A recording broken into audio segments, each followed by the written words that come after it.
আসসালামু আলাইকুম। আশা করি সবাই ভালো আছেন। এই ফার্স্ট টাইম আমরা ফ্যামিলির সবাই মিলে ট্যুরে যাচ্ছি কক্সবাজার।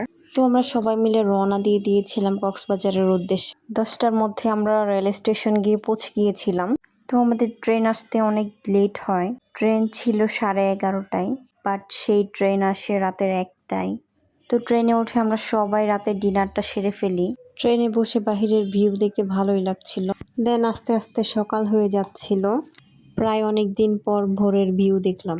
দেখতে দেখতে কক্সবাজার রেলওয়ে স্টেশন চলে আসলাম। এসে দেখি প্রচুর বৃষ্টি হচ্ছে এখানে। তো আমরা সবাই মিলে হোটেলের উদ্দেশ্যে রওনা দিলাম। আমাদের হোটেলটা আগেই বুকিং করা ছিল। তো আমরা সবাই মিলে চলে আসি সানরাইজ হোটেলে।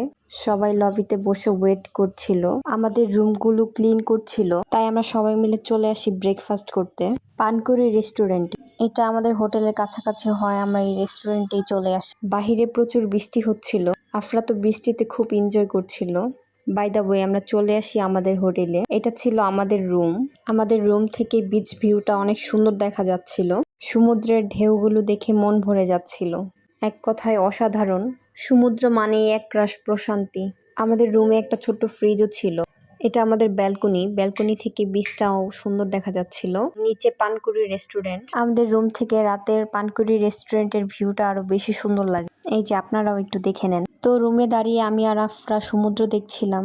দেন আমরা সবাই রেডি হয়ে চলে গেলাম সমুদ্রে গোসল করতে। আফরার বাবা আর আফরা খুবই এনজয় করছিল। দেন ওরা সব ভাই বোন মিলে, দাদু মিলে অনেক এনজয় করছিল। আমাদের খুব ভালো লাগছিল দেখতে। আসলে ফ্যামিলির সাথে ট্যুরের আনন্দটা একটু ভিন্ন। আফরা তো লাইফে ফার্স্ট টাইম কক্সবাজার গিয়েছে, সে খুবই এনজয় করছিল। মাশাল্লাহ, বালি আর পানি পেয়ে সে খুশিতে আত্মহারা হয়ে গেছে যে তার বাবা আর সে সমুদ্রে নেমে গেছে গোসল করতে। আশেপাশে অনেক মানুষ ছিল।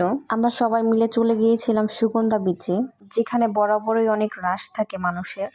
এই যে তার দাদু আর সে অনেক মজা করছিল পানিতে। আমিও একটু পানিতে পা ভিজাচ্ছিলাম অল্প অল্প করে। সাহস পাচ্ছিলাম না প্রথমে নেমে যাওয়ার।